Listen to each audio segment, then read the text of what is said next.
What's going on, guys? Welcome back to our podcast. I'm Josh, this is Jacob, and we're here to draft.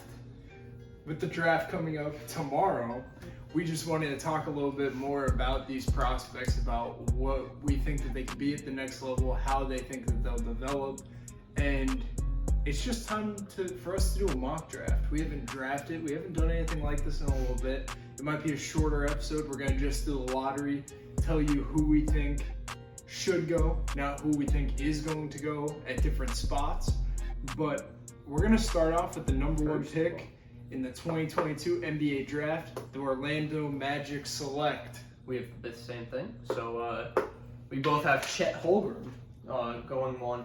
This is what we think should happen, not what probably will happen. A lot of people think Jabari will go. It's probably going to be Jabari. But do you want to, you're more of a, you had a full video about Chet. You're a big Chet guy. I'm not a big Chet guy. He's so unique, what he offers, along with just being able to, I think all that I'm hearing is Mo Bamba is going to be gone. So the front court's going to clear up a little bit. He can be a great four-man alongside Wendell Carter.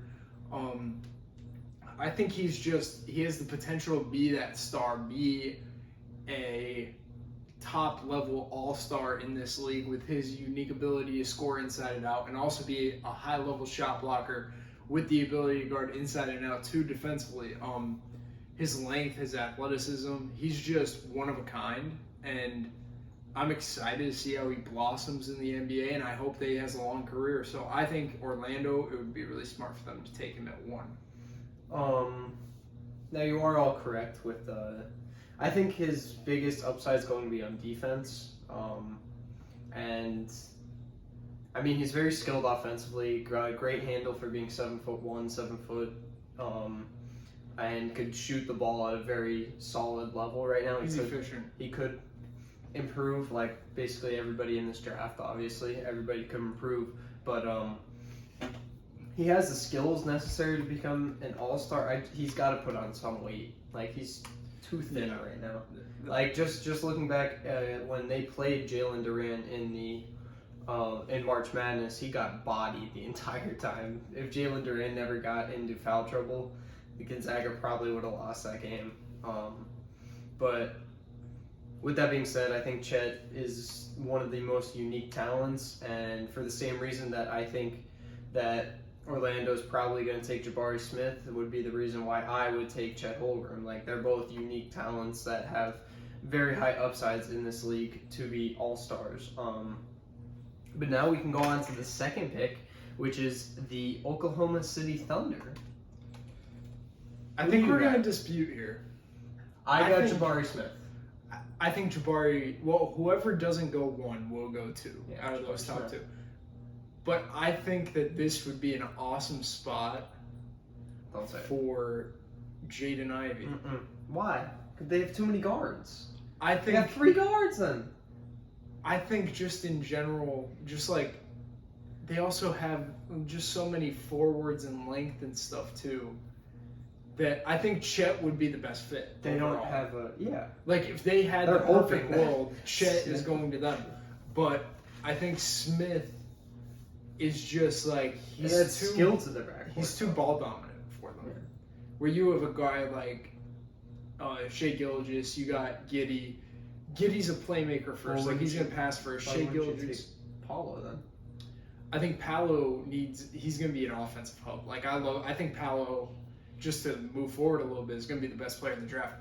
I think Jaden Ivey long term could be a substantially better player than Jabari Smith. Like, I think that going into the league next year, I think Jabari Smith could, like, instantly impact. I think Ivey's going to have a bumpy road, which I think OKC would allow him to have that bumpy road, go through the bumps, figure things out, and also it would allow them to have to make a decision on who the point guard's going to be between Giddey and Shai.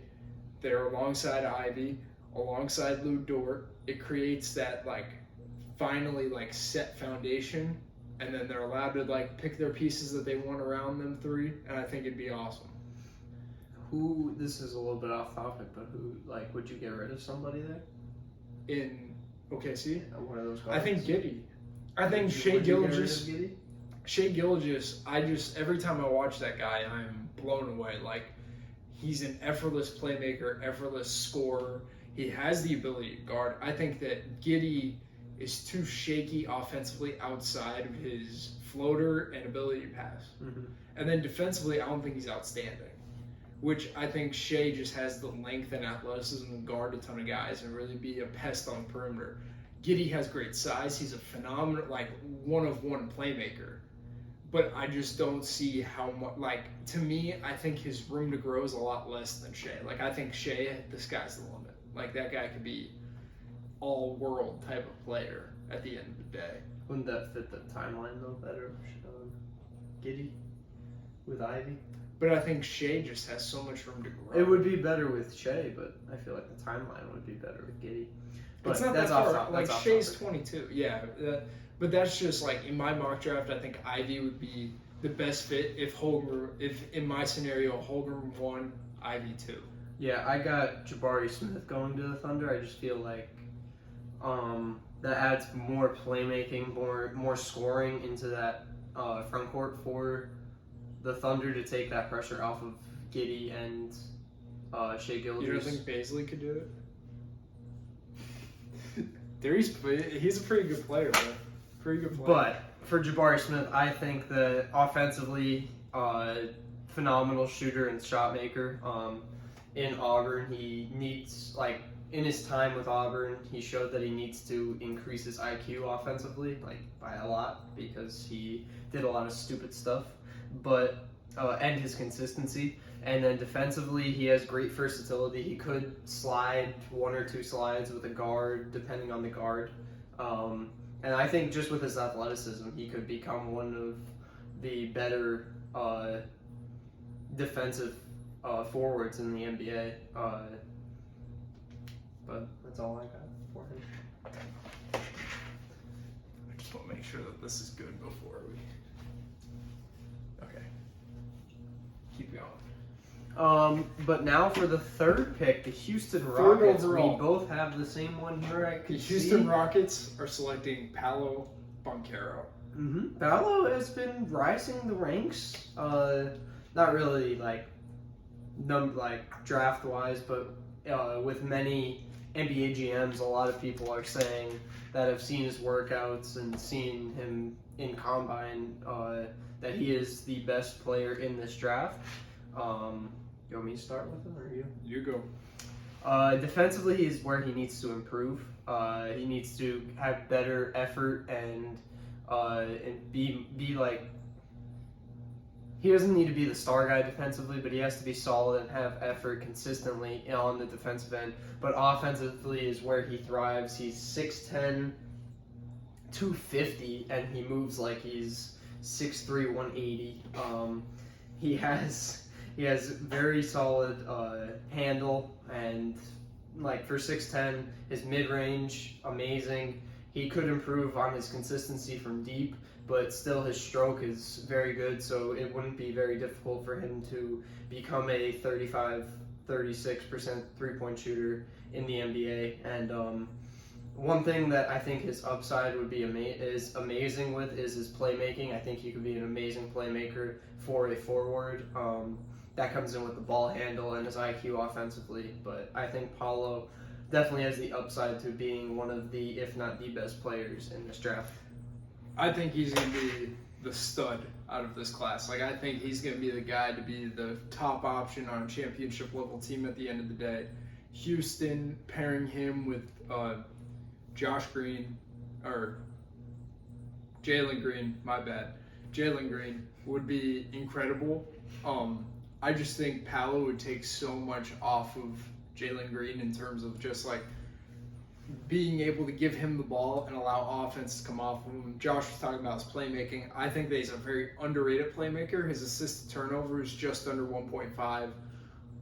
He was efficient for what he did. He had the ball in his hands a ton for Duke. He was responsible in scoring inside and out, making plays for his teammates. The high-low game with him and Mark Williams was one of the best in college basketball this year.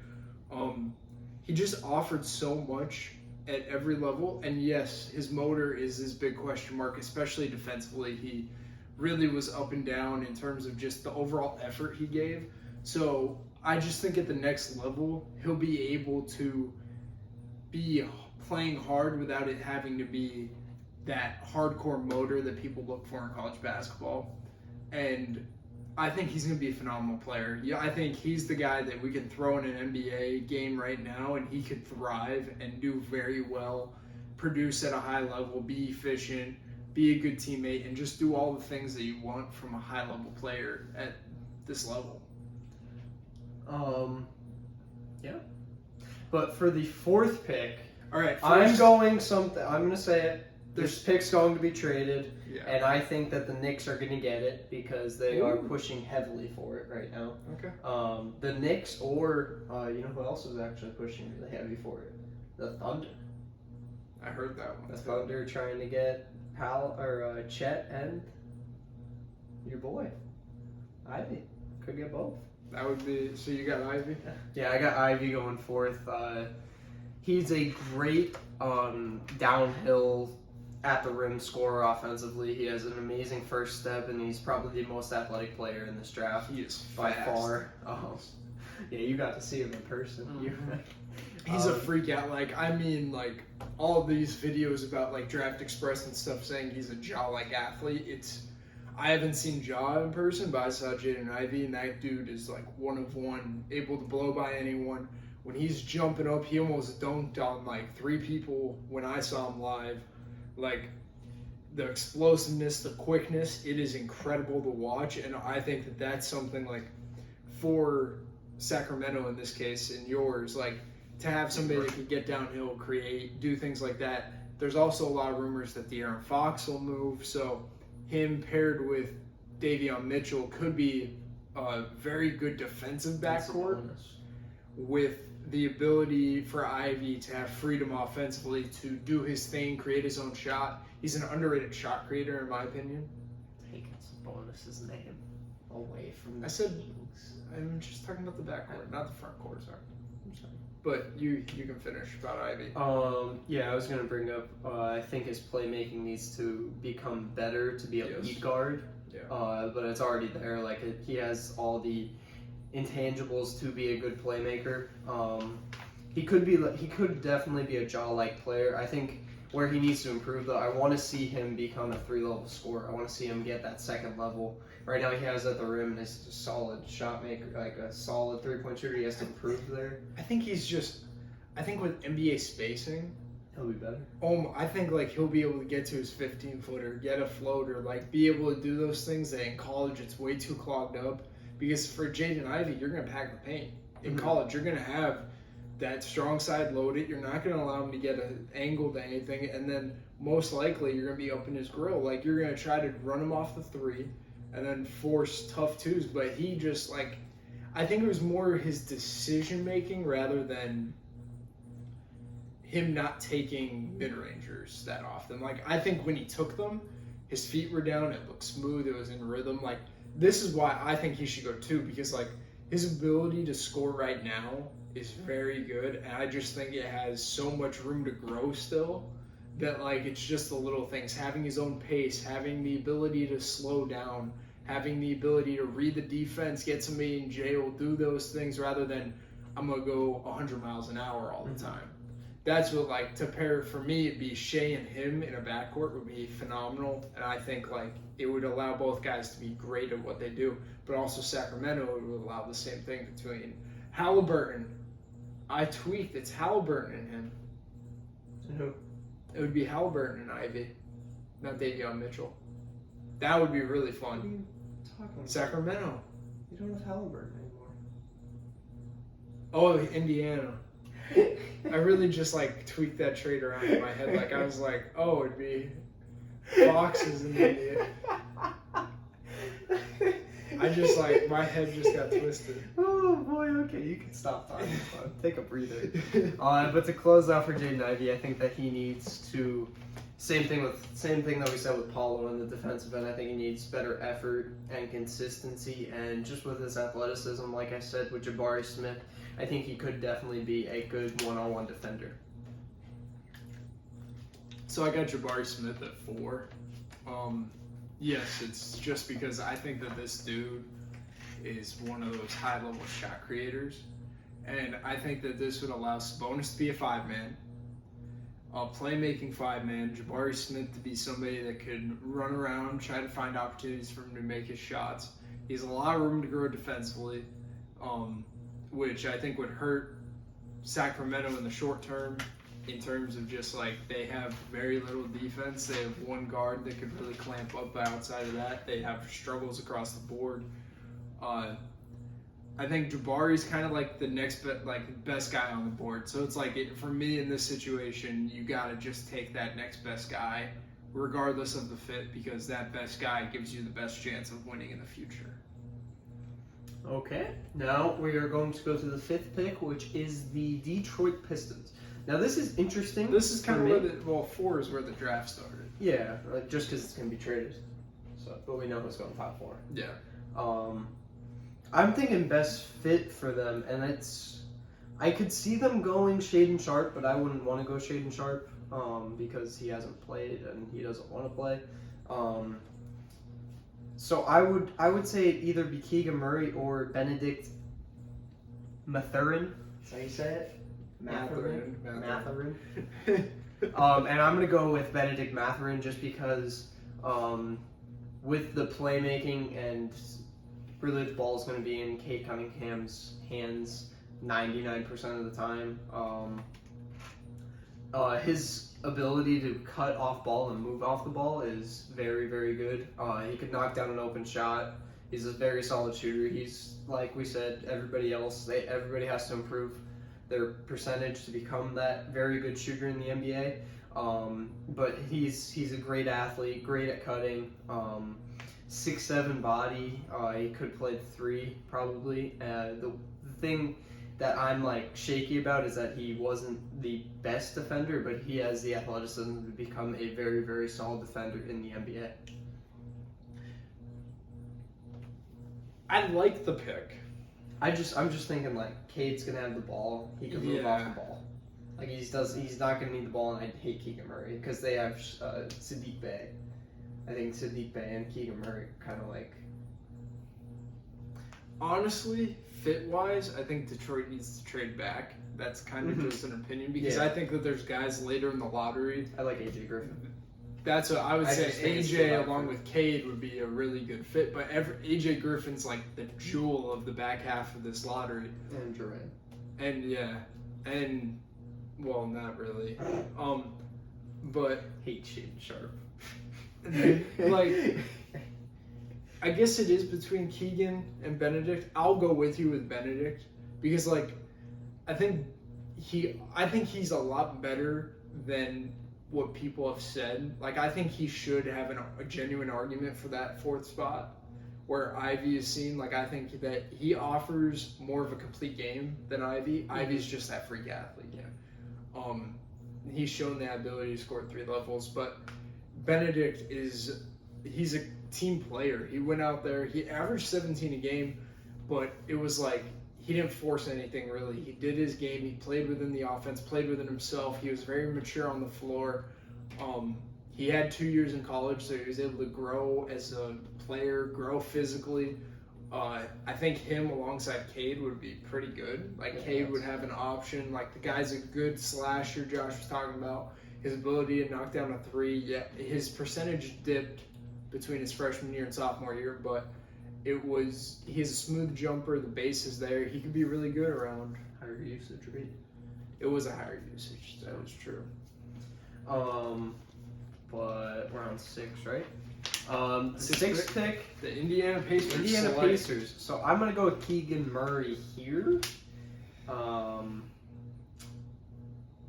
But that's like by default because I don't know who else they're gonna pick because I think everybody else is. Oh, I know who they're picking. Dyson Daniels. Not that. No. I don't see because with Dyson Daniels should go to Sacramento. I would like. Okay, I was gonna say this. I really like Dyson Daniels going to the Thunder. That's way too much playmaking. Like, you're getting rid of somebody in that equation. Yeah, because you would get rid of somebody if you got Ivy too. But him with Halliburton though. I like it. I don't. Because they could play off of each other. Halliburton played off the ball and has shown I could that he's see them successful reaching- off the ball. I could see them reaching for Shaden Sharp though too. I'm not don't drafting like it. him. He's not on my board. I'm not going to talk about the guy because he doesn't love basketball. Okay, There's my fine. take. There's my hot take. Like, It's not a hot take. He hasn't play, played, like, work out. you don't play basketball. Like, I don't know what you expect. Like, the dude, you got to get on the floor for people to be like, oh, like, you can hoop. Like, you Okay, can be in the league. I don't blame him for not playing in college because Go he to a showed up. workout. He showed up halfway through the year. The thing that I blame him for is saying, I'm coming back. I want to work on my game and come back for another year. Then you get the opportunity to come to draft. Okay, you could take that opportunity to go. But then when you don't work out and don't play at the combine after not playing all year, that's when it's like, okay, there's There's genuine questions if you want to play basketball or not. Like, that's just an opportunity to play and show, like, and do what you love to do. If you don't want to do what you love to do, it's either because you're a Chet Holmgren and you're going to be in the top 3, or you don't love the game. Like, or you might be hurt. Like, there's something there that isn't being talked about, and it needs to be just brought up. Like, yeah, whatever. But I got Dyson Daniels at I'm gonna 6 to the Pacers. say Keegan Murray. I just don't like this draft. It just I'm gonna gets so say it shaky. again. It gets so shaky around here. I don't even like Keegan Murray as a player this high. I think he's going to be a very, very solid NBA player. Don't get me wrong. The one thing that you have to take into consideration, though, is just his leaps in college. Like, he went from he was projected undrafted. His age is what hurts. But, like, the leaps that he made, though, I know. it's like, I could see him as a very, very good 3-and-D guy. 3-and-D wing, 3-and-D forward. He could be. Like, he'll be a solid player. Like, I just don't think you're, like, it's a high, like, it's the 6th pick. Like, you should be, like, you're getting a good NBA player. I think all of these teams should trade back. Like, That's what, yeah. Starting at 8, you should, like, pick. You're going to see me doing some outlandish stuff after this one. But, yeah. Do you want to talk about Dyson Daniels a little bit, though? Oh my, like, what isn't there to say? I The know you love dude is 6'7", 6'8", great wingspan, quickest guy in the combine, won every speed drill. He showed flashes of playmaking, flashes of scoring. His jumper went from shooting 20% the first, like, however many games in the G League, ended near 40 from 3. Like, he just progressed so much over time. And yes, I understand. I had a conversation with somebody that's very involved in the draft, and they were like, hey, he's going to be Dante Exum. Like, everybody loves it. A big point guard, a big guard that has shown things. But I think, like, just his flair, his improvement, especially that we were able to see it in the G League. He's 19. The sky's the limit. I just think that his ability to go out there and impact the game, he'll be able to do something for the Pacers. And I think that the combination of him and Halliburton as combo guards in Indy would be phenomenal to watch, and it would be a really good foundation to continue to build on. I'm going to have a hot take about that later. Okay. I'm going to draft him. But now the number 8 pick. Seventh pick, the Portland Trailblazers. Now this is where I'm going to throw Shaden Sharp in, just because This would be the place that he would go if it were to happen. I think they're going to trade this pick, and someone's going to, like, trade up for him. Like, somebody wants to take a chance on him. Like, I don't even know who would want him. He didn't work out for anybody, so. But I think that's some, like, borderline, like, post-bubble team, like, trying to get that, like, the Knicks. I think the Knicks would be someone to take a chance on them. Oh, I don't know. They get so much shade if it didn't. Like, Knicks fans would not appreciate that if it didn't work out. If it didn't work out, but it's a big name. Is it though? Yeah. He's an athlete. Yeah. He I don't know anything about him because he led Team USA U18. Like, he led them in scoring. He could score, but like he hasn't played in 2 years. So, yeah, there's not much to talk about him. But I got Shaedon Sharpe going 7. Okay, after that little break, and we were back with my 7th Yeah. pick to the Portland Trailblazers, which is Jalen Duran. a bit high, but yeah. Yes. I think that he's arguably the best big outside of the top 3 because I don't even know if you can No, consider he's definitely Chet. the best big out of the top 3. His overall just athleticism, his shot blocking, his defense, he's a great lob threat. And when you look at Portland, like if you're able to draft a guy like this, because you have Lillard coming back, Anthony Simons came in his own. Like I think Nurkic might get moved. The So thing like, is, they just want to trade that pick. that's what I don't know if it lands. That's to why them. I'm saying like somebody's gonna trade up and take Sharp. But also like I just think he's the next best guy on the board. Oh yeah. That's what like I'm not high on Murray. I'm not high on some other guys that will be brought up later. But I think that Duran is somebody that has a lot of room to grow and mature as a person and player, and also just like he can impact in some ways right now that nobody else in this draft could. And he'd be, when it comes down to the team, like I think it's a great fit to put him with 2 of the best. Like I think Anthony Simons could end up being one of the best guards in the league, and he's alongside right now a top 5 point guard in the NBA. So it's like it's a great spot for him to grow and learn and maybe even win some basketball games early. Yes. But now on to the 8th pick and the New Orleans Pelicans. This is where I'm going to take Dyson Daniels, just because I think that would be perfect for both sides of this. I think that Pelicans need that playmaking point guard, and Dyson Daniels could bring that exact thing to the Pelicans. Like Jacob was saying earlier, 6'7" guard, great length, great speed. I love his potential on the defensive end. He showed a lot of promise in the G League on that end. He has a great IQ. Does like little savvy things to get in front of players, get tip balls, loose balls. But offensively, he also has a great IQ offensively. I love his passing. I love his playmaking. Jacob brought it all up. His shooting improved tremendously. But I don't think that he could be a lead point guard in this league, like a star point guard. That's where my hot take comes in. That I think he could be a solid I don't think. I think he has the same. Point guard. I think he has the same ceiling as Josh Giddey. I think Dyson's like tenfold Josh Giddey. Like at the end of the day, That's very subjective. it is subjective. It's my opinion. I just think Dyson. Like I know that like there's no evidence of how it would be in an NBA game, but closest thing is the G. You know, Yeah. like I just don't. I don't think he could be that lead guard in the NBA. But I would like. do you think he ends I up think a he lead? could be the best.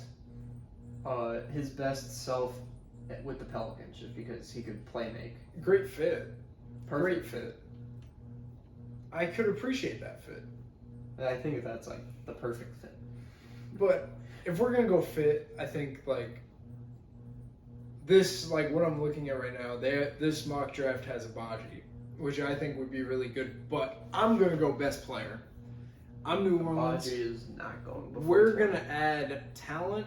We're gonna add the best player possible. And to me, the next best player is Nikola Jokic. All right, I have actually watched film on this guy throughout the year. Josh thinks I'm stupid, but if they think when he's projected 24th, I think he's. Why would you do that? I think his You ability. could think that he's the next best player, but why would you pick somebody that's projected 24 at 8? You just trade for a pick at like 16 and pick I'm up. on my big board. On my big board, he's the next best player. I think you're either if for fit. I think that's Like you have Dyson Daniels is perfect. That's a really good fit because they need that. They need that playmaking point guard. CJ, and play Dyson, Ingram. Oh, the size on that. That's team. gonna be oh my defensively. God. The Pelicans would be incredible. I think that Abaji and Keegan Murray would be really good fits because older guys that can come in and make an impact. That's gonna be so good. But I think Jovic offers that upside along with the ability to impact right now. He can play make. He's rough defensively, yes, but he has a solid jumper. He has, I already said playmaking, but offensively he has a very good feel for the game. He'd be somebody that you can put in alongside Zion, alongside BI, alongside CJ. They could just play smart basketball. He might be the weak link defensively early in his career, but he might be somebody down the road with his just size and athletic ability to really make an impact. Yes, I know that this is a reach, but I just don't like some of these other guys, so I'm going to go with my gut. Okay. Now we're going to go to the 9th pick of the San Antonio Spurs. I'm going to go to another overseas player. I'm going to Ousmane Dieng. According to my research, you don't know anything. He has a lot of promise defensively as a switchable guy and has a lot of versatility defensively. And then offensively, he has upside, but that's where he needs to put a lot of work in. And I think in the Spurs, they like their overseas guys. I think that would be a solid fit. I think not seen him play though. So. In terms of the pick itself in San Antonio, I think that there's we could say this about every pick after 4 and after no, that after there's 3. a really after 3 4s. Yeah, that's what I meant. I meant 4. Yeah, like all these picks could get moved, so it's like I'm gonna just keep going with the next best available. And I think the next best guy is I'm gonna go with Mark Williams here. Okay. Mark Williams, I can check out the see it. YouTube. I think if San Antonio keeps it, I do think it's a good pick because you have a backup big that could potentially be better than your starting big right now. That I just think Mark Williams has the upside of being a better Clint Capella with more athletic ability, better perimeter switch ability, offensively a good, underrated playmaker, has a smooth jumper right now. Like I think he can be an all-around complete player, but at his core, his ability to block shots, run the floor, do the little high motor things that win basketball games, that I think he's the next best available, and I think he also is a good fit if San Antonio keeps this pick. Now we're gonna go to 10. We're at 10. The Washington Wizards. Um, We might have the same one. no, you already picked this guy. I'm changing this. Oh, yeah. Your notes are different than what I'm going Jalen Duran. Oh, okay. Washington needs a big. Thomas Do they? Bryant.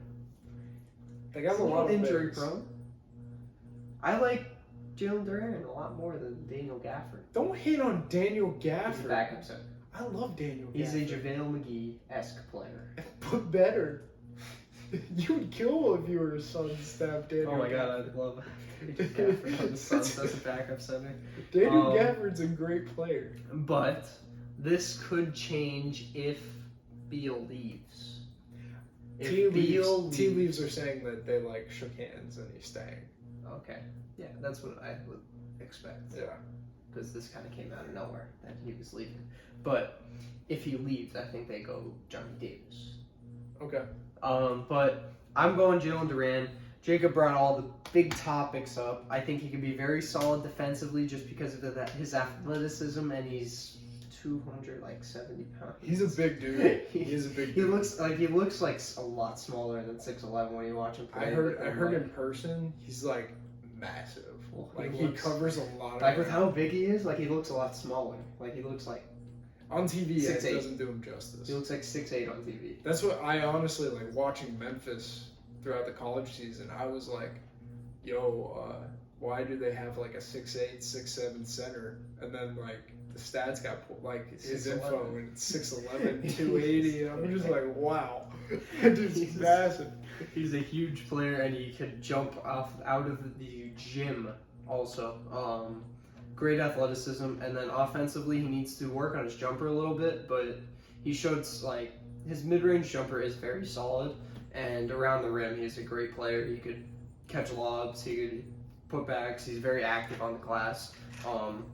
He's a very physical player. I just really like him in this draft. AJ Griffin. AJ Griffin is probably the best pure point guard. Is it fair to say that? Point guard / forward. Yeah. Like I think 2 or 3. I think he has the ability to be a lead guard, and I think that alongside Beal, and he's big. He has a great jumper. He's able to handle. He can get downhill, create his own shot. He does have the set 3-pointer, which is tough. I think he's he's quick. He's quick, but like he's not. I don't mean defensively is where like that shows that he's not that very athletic. I think he's solid though. Like I don't think he's bad defensively. I think him and Beal in a backcourt would be really freaking good. That's why I'm drafting him, along with him being the next best guy. Is my mentality going into like the fit is there, and I think it gives them an option to play Beal. Like I think positionless basketball: Beal, AJ, Kuzma, Hashimura, and Gafford. Like I think that's a really good 5 that you can throw out there. Spacing. You got guys that can play make with the ball in their hands. Not all the pressure's on Bradley Beal. You got Gafford at the 5 that can rebound, make plays. Like there's so many things that I think AJ offers in terms of just being a two-way player that can play alongside guys that can also make plays with the ball in his hands. I think it's a really good fit. I do think that he is the next best player in the draft. So we are going to the 11th pick with the New York Knicks. Who do you have? You're laughing. Because I didn't realize what I said in my notes. Not his story. Not a strong suit, but I just stopped. But for the Knicks, I'm going AJ Griffin now. That would be the second, like for fit. I like it. Too. You think he could be a lead guard? That's what they need. But I think he's going to be a 2 or 3. Thinking about the Knicks, they really don't need that. They need guards. They need like point guards. Yes. They need guards and they need perimeter scoring. But he's a very physical player. Like I said, I don't think he's the most athletic player. Definitely not the most athletic player in this draft. And that's where you could see it on the defensive end. He kind of needs to improve defensively a little bit. But he's very young too. I just figured that out today, that he is supposed to be a freshman, going into his freshman year in college, which I really like. What's that guy's name last year that the Spurs drafted from Bama? Ellis? No. Yeah. Was it Ellis? Yep. It's kind of like what he was. That's it. Duran's also 18. Yeah. But great shooter, could be a very good playmaker. But you basically said everything 5 seconds ago. So Knicks take Johnny Davis in mine. I hate Johnny Davis. I'm not even putting him in my lottery.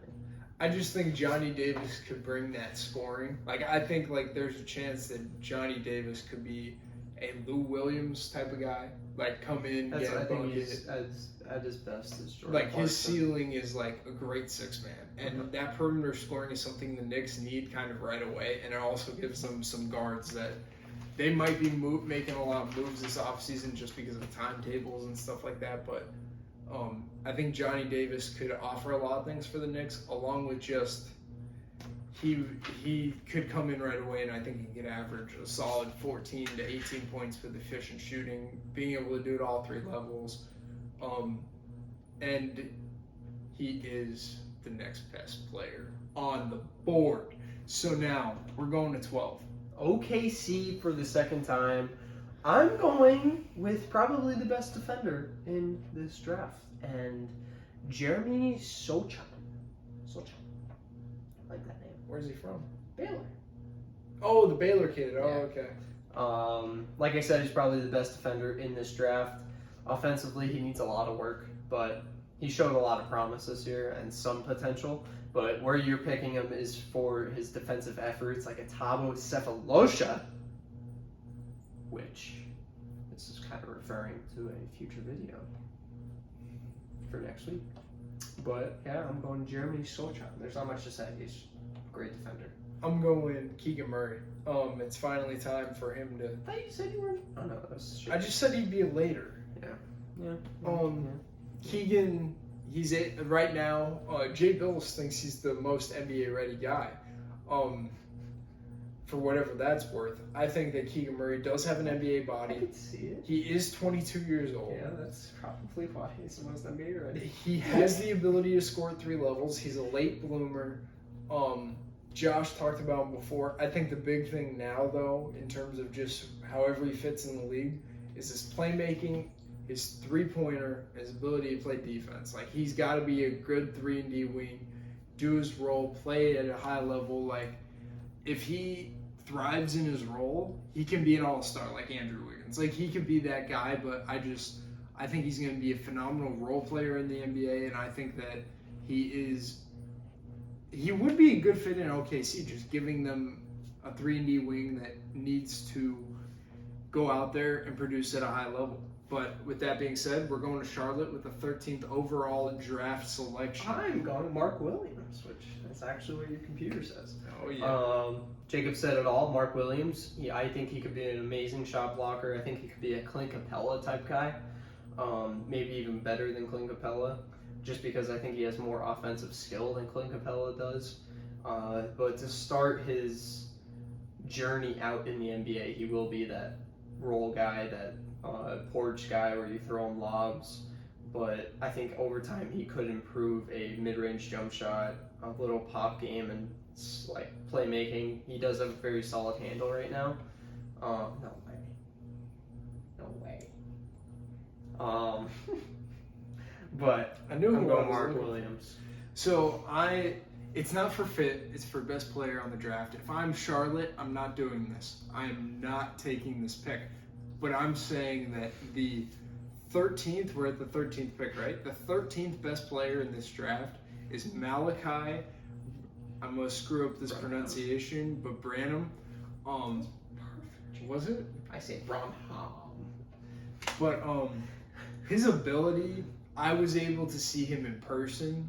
His ability to score is like Johnny Davis level, and I think that just because he was able to grow into his role like Jaden Ivey did for Purdue, he shows that he has so much room to develop. He could develop.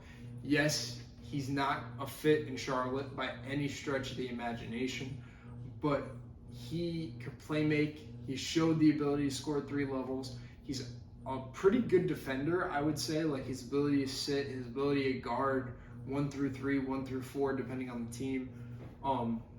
He could attack a closeout, like simple things they could do now, but his development down the road, he can definitely be a big time player in this league, and I do like his game a lot. Now, 13th pick has a lot of history on that pick. That's a very interesting take. A lot of big time players got picked at 13. I think he could be an actual like solid NBA player. Like I do. Like I like his game. Now 14, we're gonna go over to the Cleveland Cavaliers. I said I wasn't gonna pick him, but we're gonna go Johnny Davis for fit. They need scoring, as we saw in the playing games. They need scoring desperately. So Johnny Davis could bring that. Like Jacob said earlier, we both think he could be a very good 6-man guy off the bench that could get buckets for your team. But kid's not playing a lick of defense, that's for sure. He struggles defensively. So I got Johnny Davis. To end my top 14, I don't want to so he's good, very good defense. I really like it, but it's hard for me to not. I just don't like the fit because they have too much of that. It's a toss-up for me between Eason from LSU and Abaji from Kansas for the 10 in the lottery. I'm not a huge fan of Abaji, so I'm gonna go Eason. I think Eason goes at 14. I know that this is not based on fit, but based on best player available. He could. My bad. he can guard at every level. I see him as a Draymond. He Like his ability, he's an underrated. I think he's actually properly rated playmaker. I just think the only thing is his IQ defensively was kind of a little weak. But he was able to sit. He do had his job. great instincts. Yes. That was the thing. He was one of the top in the country for steals. Yeah. That's what I was gonna do a video on LSU during the year for their defensive schemes, and just watching this guy play, like I really was able to break him down defensively, and I'm like, this guy can impact. Like their switchability was because this guy was able to do it to everyone. He was able to guard 5 men, point guards, sit, just strap up, do his job. And then offensively, his ability to play make and hit an open three is something that any team wants and asks for. Like, make the smart play with the ball in your hands and hit open threes. So I'm going to say that he is the next best player on the board, wrapping up the draft lottery and our little mock draft. But before we go... It wasn't really a mock draft, but you had a big board. Mine was a slight mock draft. Mine was a mock. Yours was big board. There's so much movement that it has to be big. Like, I'm just saying best available. So to wrap up, is there anyone later in the draft that you think to be a really good player in the NBA? Joel Vick. Speak to the people. No. Did you watch his game? No, I did not watch Nikola Talk Jovic's about somebody game. you watched. You talk. I gotta look. I wasn't prepared. Actually, I didn't watch him either. You can talk about him though. No, I can't. Oh. You talk. For me, the guy that might slip a little bit Talk about your guy. is gonna be in a video actually the day that this podcast comes out. And you know what? Actually, no. I'm not gonna talk about him. Watch the video. For me, Let me go. I'm gonna go Walker Kessler. There's a lot of people hating on Walker Kessler right now, but I think that just the shot blocking ability and the ability to, for not being very athletic, jumping wise, he could block shots at a high level. Oh, he was the best shot blocker in college basketball. His length is insane. That's what I think he could be a very, very good backup center. And especially since he's going to be second round, late first round, very late first round. I think that's a very good pickup for those championship teams that are later in the first round. And his raw ability to shoot the ball and be that stretch five. I'm gonna go Trevor Keels. I think that he is a guy that can come in, be a good 3-and-D option, be a smart player on the floor, not be a minus player. Very physical player. He's gonna be able to guard. He's 6'4", but he plays like a 6'8". He plays like he's Paulo size. He's gonna get up in your grill, be aggressive. He's smart. As a Heat fan, he's a Heat guy. Late in the first round, somebody that I would be happy that Miami would take. Just that tough dog of a guard that's going to go out there and work. He was phenomenal at Duke. A big reason why they made it so far, that as far as they did, they had a talent across their board between AJ, Paulo, Mark Williams, Trevor. These guys are high-level hoopers. That they started, though. Wasn't he Keels? Yeah, somebody else. Keels and AJ, I thought. Somebody else. You can keep on. But that is probably it for our little draft talk. So hope you guys enjoy the NBA draft that is this Thursday. Along with that, make sure to check out the video that comes out on the day that this podcast is dropping, Wednesday the 22nd. We're talking about another draft prospect. We got videos coming out Monday and Friday typically, but this week we're dropping a little something extra, a little cheese for your cheddar, you know. And we are gonna call it a wrap. Jeremy Roach. But thank you guys for listening. Make sure to subscribe to the podcast, subscribe to the YouTube channel, and we will catch you in the next one. Deuces. Peace.